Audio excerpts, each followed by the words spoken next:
11 degrees. Now up to date on Newstalk. The Newsround on Off the Ball.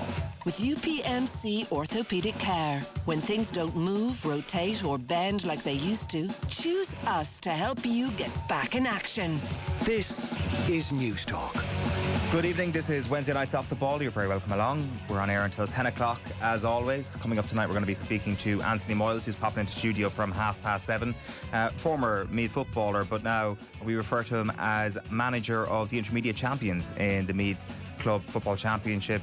Kilbride won their final in a cracker on Saturday, so we'll speak to Anthony about the season that they've had.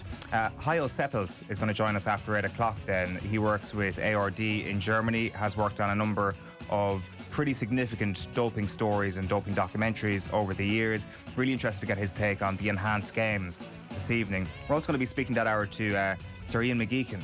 He's going to take a quick call because he's about to be inducted into Leeds University's Hall of Fame. So I'm going to chat to him about his time at the university, becoming a teacher, whether or not he was a friendly teacher, whether or not he was a strict teacher. So we'll get stuck into a little bit of his background. And then after 9 o'clock on the football show, Kathleen McNamee will join us to talk all things women national team. And Keith Treacy will be with us for the football show as well. Keith, I'm happy to say, is with us for the news round too. Keith, how are you keeping? I'm great. How are you, lads? Very well. Our number is 0879 180 180 if you want to send us a WhatsApp. Cameron Hill is here as well. How are you, Cameron? Good evening, Eoin. How are things? All good. Like, my first question, we were talking about this a second ago, is where is the relief today? It feels that Irish football fans are moping about. Negativity has really prevailed over the course of the last 24 hours. We are a footballing nation with that has just received a stay of execution. We have just walked free. We are the Kaiser Soze of international football. And we're walking around as if it's all over, as if we're already dead. The usual suspects. I feel like that's a major spoiler. What's going on, Keith? I mean, like, first of all, actually, let me ask you the question. Are you subscribing to that theory that this is just a matter of when, not if, this whole thing ends in tears?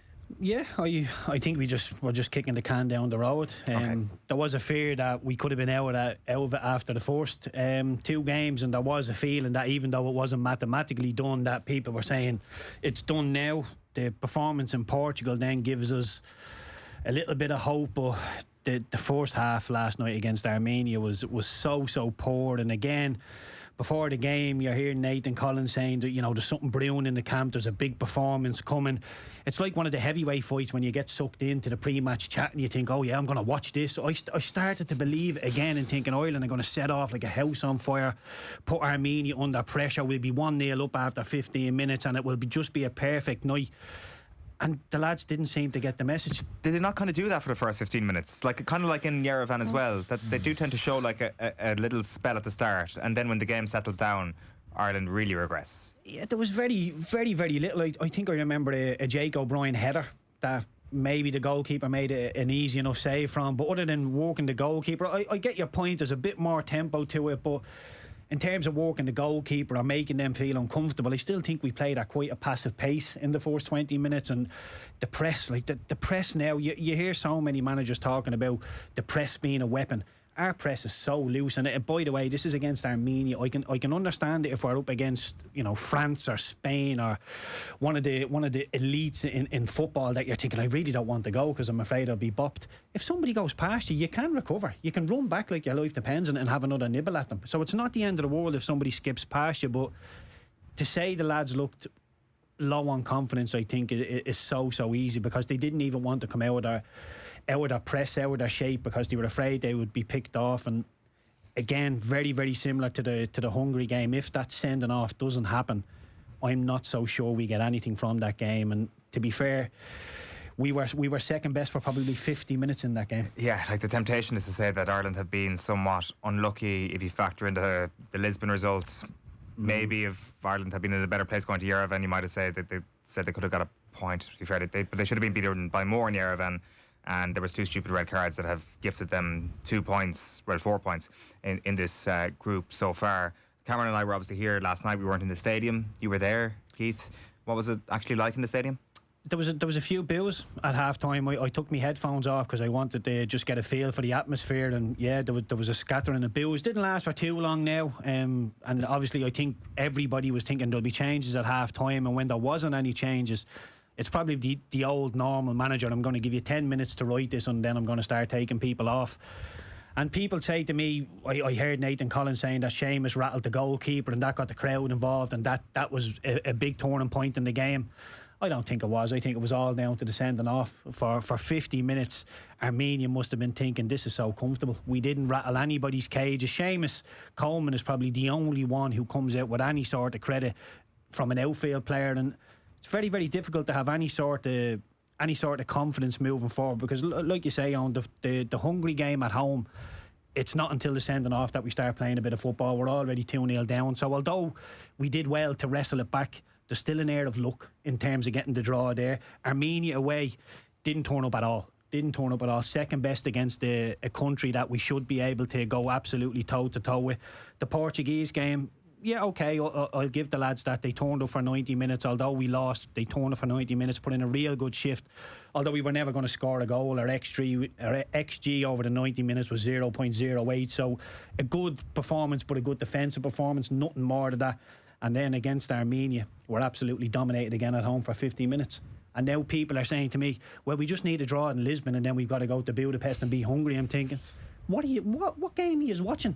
Because there's nothing in the last 4 World Cup qualifying games to think we're capable of that.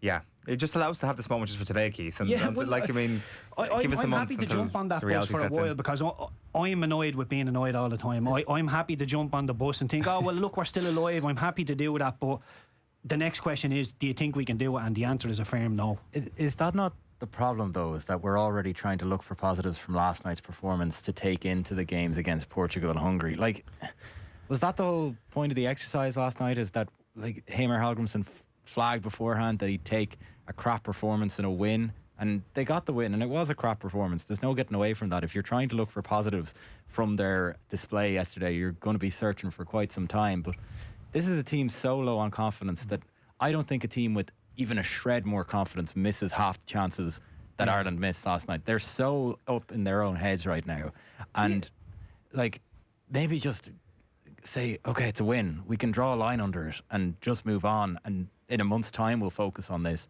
But gnawing into it and saying, God, that was an awful display, do them a favour. Yeah. I don't know. I just said I honestly don't think anybody came out of the Aviva last night thinking that was good enough. I still think the players would be walking off thinking that's not good enough, and sometimes you're more than happy to sweep it under the carpet and say, I don't really care. And I don't really care. But of course you're thinking, is there anything in the performances over the World Cup qualifying campaign that leans into winning them games? And the answer's no. The only thing is, like, and Cameron points to Heimir talking about a shitty performance in a 1-0 or something that Heimir would have taken. Like, he said that before the game. So that's exactly what transpired here. The game plan early on. But would is that a bit of a shitty win without the sending off? No. This is what I'm saying. It's not far less likely. 11v11, we wrestled it, and look, we got over the line one way or another, and we just managed to beat Armenia. Without that numerical advantage, I don't think we win that game. And we would have drawn, like, in 2 games to Armenia have totally dominated us for the 3 quarters of football. And the only reason we got on top in the last 35 minutes of one of them is because there was a sending off. Patrick's been in touch to say the Irish were terrible once again. Makes it sound like he's potentially not Irish. Only for a stupid sending off, Armenia would have beaten us. Sorry, he is Irish. Bring back James McLean for the Portugal game. I mean, like, you talk about, you know, the Seamus Coleman rattling the Armenia goalkeeper, and a couple of other tackles that he put in, and Jason Malumbi getting about the place over the last couple of games. I've now decided after this international window that guts is the most important thing to being an Irish footballer. Screw everything else. If you're gutsy and you're going to fly into challenges and you're going to try and physically impact on an opposition player, sign that person up to play for the Republic of Ireland. See also Liam Scales against England before getting sent off against England. There is that. Yeah, there's a proper way to channel it. But I look at the north of Ireland, and I know they got beat by Germany the other day, but you look at their players on a whole, and I know people will start debating and saying there's 1 or 2 that are decent enough players, but you look at the north, and there's no standout players that you think he's a brilliant player, he's the reason Northern Ireland are doing so well. I think they've got a proper manager in Michael O'Neill, who drills them really, really well. They're stubborn out of defence, and when balls get flicked over the striker's head, like a long ball from back to front that goes over his head, they don't look and think, what sort of ball was that? They turn and sprint after it. It goes to the goalkeeper, they sprint again. The amount of times I seen the Germans just lashing the ball forward as quick as they could. I mean, I seen Joshua Kimmich kicking the ball as far away as he could. This is a player that plays for Bayern Munich and has all the composure in the world, yet you rattle his cage with a bit of tempo and sprint after people. Yet the Irish team, they play like they're a gang of world beaters. Like, give me the ball and I'll make things happen. That's not the team we are. We're very, very workmanlike, and I know people will say, oh, Malumbi runs around. He runs around in our half. We go around waiting for mistakes before we press people. How about forcing a mistake, making people make mistakes and profit in that way? And we need to be an awful lot better out of possession, because we're very, very poor in possession. Yeah, it sounds like maybe you're not having the Malumbi hype as much as other people there. Well, I think it's a given. I think it's an absolute given. When you say Malumbi played well, I don't think anybody's saying got on the half turn, linked the play from back to front. He ran around. Yeah. You want me to get excited about somebody running around? And look, I take it that his work rate was good. Pat on the back, well done. But what was it Sean Dyche used to say? Minimum requirement is maximum effort. Yeah. What about that heat map, though? The heat map, it's unbelievable. Like, just run around. That's all we want. And in the first half, just run around, try and make mistakes happen, rattle some cages, make them feel uncomfortable. Armenia are a bang average team, yet we seem to play them and we walk away going, tell you what, they're a good team then. They're okay. But every player at international level, if you stand off them 2 or 3 yards, will look like a very good player. Who is your player of the window? Seamus. I think it has to be Seamus, and I'm scratching my head, and I know he played a large amount of the both games, but I'd have had him in last month's internationals as well, and I know he was injured, but just to have him in, and people saying, well, why? Like, so he can talk to people. Yeah, I think that group are so fragile and so devoid of leaders or anybody who sets a standard, that Seamus being in the hotel, I think just makes it a little bit, just raises standards. Like when a teacher walks into a room and the pupils just sit up properly all of a sudden. I think Seamus has that aura about him now, and I thought that about Seamus, and I wasn't quite sure, and then I seen this window, and the improvement in the defending against Portugal was unbelievable. And I think it's mostly down to Seamus just telling people what to do, calming it down, rattling goalkeepers, hyping people up when he needs to, and he's just a proper old school leader, and that's exactly what these lads need. Like, is it not a bit shameful that we needed a man of his age to do what you say, maximum effort? Yeah, it is. And I remember it, I think it was the last 2 minutes of the first half. Seamus is obviously playing it as a right wing back. He was on the left wing trying to do 1-2s and overlapping people, and he ended up falling over and just running back into position. But it was him looking and thinking, this is so flat up front, we need to run around. And even the Aviva, it's not much of a cauldron, and I know the crowd will be saying, well, there was nothing to get up about, there was nothing to get people on the edge of their seat. When Festi Ebiselli got it, I marked on my sheet every time he got the ball 1v1, and then I put a big tick when he ran past the defender. He only ran past the defender once, and people were saying Festi was brilliant. When we get the ball in 1v1 situation, success. Now run at people. Yeah, I must say the audio from our output last night when Festi got man of the match was one of confusion. Richie Towell and Stewie Byrne were both scratching their heads at that decision. The Newsround is with UPMC Sports Surgery Clinic. When things don't move, rotate or bend like they used to, choose us to help you get back in action. And you are starting this evening with some of Hamer Halgrimson and what he was saying last night, Cameron. Yeah, we'll give the last word to him on this. So, and he says the squad are already focusing on the crucial final matches in their World Cup qualifying campaign. The boys in green are a point behind Group F opponents Hungary after last night's victory over Armenia at the Aviva Stadium. Now, Hungary go to Yerevan for their next match in November on the same day that Ireland host Portugal in Dublin. And Halgrimson says last night's win allows them to fully look towards next month's games. Well, it's just a new dawn, is a new day next window. This result today will matter. Doesn't matter at all. We just needed a 3-point to be alive and have a chance. That's number one. So we cannot be reading too much into that performance. It was always going to be a tough match for us, needing to win. And again, it's going to be just a different opponent. But the cracks that we didn't have maybe confidence and composure on the ball, and we were not in sync defensive. Definitely a step down in that from Portugal. We didn't have much of the ball, but I think today we showed how we can play when we do it well. We created enough chances to score 3, 4, 5 goals in this game, and that doesn't happen often at this level. Plenty more analysis on this from Keith Treacy coming up after 9 o'clock on the football show this evening. There's another piece of content with Keith that's about to go live right now, the making of Keith Treacy. Yourself and Colin were out at Belvedere last week. Apparently it's a really, really good piece. Yeah, we went to Clontarf, I think it was a Wednesday morning, and we just met a couple of old heads, went through a little walk down memory lane, got a football out on the pitch and messed around for a little while. It was good fun. We saw you pinging at top bins, to use that phrase, on social media already. So that is the teaser visually. Yeah, I was terrified as well, because when people watch it, they'll see there's a referee just lingering in the background, and he's right in could take one in the nose region, but thankfully I steered clear of him. First take? First take. Do you ever watch those skills influencers online, and do you ever suspect that they're not first take merchants? Yeah, I would have thought so. Honestly, I can't do any of that stuff. You know, the around the world, balance the ball on your neck, that type of stuff. I was get half yard and cross it and race against people. I remember I signed for, I think it was Preston, and they brought me out on the pitch to take a couple of pictures, and they kept throwing a ball and wanted me to do something. I had absolutely nothing but solos in the locker, and I could see even the photographers looking at me going, my God, this fella has nothing. Even Catherine Connolly can do them. There you go. I had nothing. I never practiced that sort of stuff, because it's not real football, is it? No, you're just it's like just 1, skills. 2, 3, 4. Yeah, that's very like. Do you remember that foul on Richarlison maybe a couple of seasons ago when he was doing a couple of skill moves, and Brennan Johnson just goes in, destroys him. It's one of the funniest things I've ever seen. So that's going out right now, the making of Keith Treacy. It's a really, really good piece and definitely worth your time. We should turn to the rugby. Cameron, we had an Ireland squad announced today. A 34-man Ireland squad named by Andy Farrell today for the upcoming Autumn Nations Series, Owen. Captain Caelan Doris has been included. He hasn't seen any playing minutes since picking up a shoulder injury in Leinster's semi-final defeat in the Champions Cup to Northampton Saints back in May.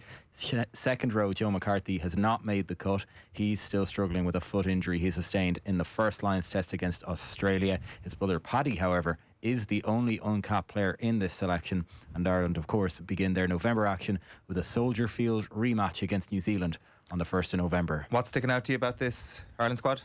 It's very hard. It's consistent, and I suppose Andy Farrell coming back into the fold after the sabbatical with the Lions, maybe he wants to keep things as consistent and solid as possible. It's not just him, it's a load of the Ireland backroom team who are getting back in touch for the first time. Vinnie Hammond, Alad Walters coming back in too. It's not, you don't want to maybe tear up the script too much. It's a little bit uninspiring, isn't it? I mean, you think of the one uncapped player being Paddy McCarthy, and I think Rory O'Connor made the point that the IRFU sort of drive to bolster Ireland's prop options over the next while and put that embargo on players coming in, and suddenly 8 of the 9 props named in the side are from Leinster, with the one exception being Finlay Bealham. I was comparing it to the Portugal and Georgia tour, the summer tour team or squad that was announced. There's no Tom O'Toole, he hasn't made the cut this time. The likes of Dara Murray also out. Cormac Ichukwu admittedly is injured, but Michael Milne might have got a shout this time. And I don't know, do you really need to see a full-strength Ireland side take on Japan to know where we stand? Maybe not Japan. The only thing I would say is that December is a big month. It's when the draw happens for the Rugby World Cup. Ridiculously early, stupidly early, but that is the way it is. Ireland need to protect their world ranking going into that draw in December, and they're going to run the gauntlet outside of the Japan game, obviously. So to play South Africa, to play New Zealand, to play Australia this November. Certainly going to Chicago, you need to go fully locked and loaded for that game. You need to go fully locked and loaded for the Springboks game as well. Ireland currently ranked 3rd in the world. If they were to drop to 5th, obviously they lose their seeding. So that's all important, I think. It is, but you need to also have a player this is the first squad that I can remember where there's no quote-unquote training panellists in there, and that seems very unusual for a team that's only 18 months out from a World Cup that probably needs to blood a couple of players. I know James Treacy mentioned Fintan Gunn might be a player who could come in with Craig Casey maybe struggling with injury and getting a few minutes in this autumn, and we need to probably see a bit of an evolution from this Ireland team and how they play and their style in this window, because I remember back a couple of months ago or a couple of weeks ago, Franco Smith, the Glasgow Warriors head coach, just as an example, was saying, it's great that Hugh Jones and Siona Tuapolotu and Scott Cummings were in with all those Ireland and Leinster players, because now they've nothing to fear. They've seen them up close. That mystique is gone, and we know their strategy and we know how to beat it. That's what you're up against this time. So and maybe it's the horses for courses. I know these players and I can develop a new game plan thing. But I don't know. I would have liked to have seen a little bit of an intriguing uncapped player coming into the side and making something. There was an absolutely disgraceful decision made by the Irish Rugby social media team on their graphics announcing the squad today. They picked Jack Crowley to appear in the graphics. I mean, picking sides in the great out-half debate, I see Irish Rugby. Right, that is the rugby stories. We're going to have Brian O'Driscoll back in studio tomorrow evening, by the way, to give his analysis to that Ireland squad, and of course look ahead to Leinster versus Munster this weekend in Croke Park. What's next?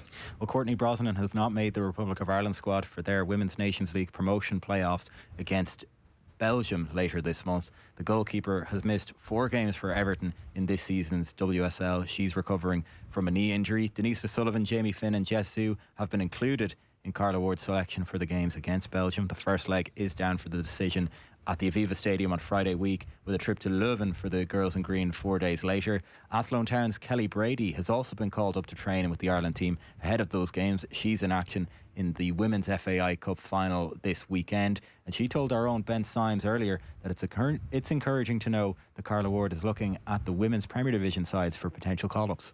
Yeah, there's always that hope, but whenever they think I'm ready, whenever I get called up, I hope I'm ready for it.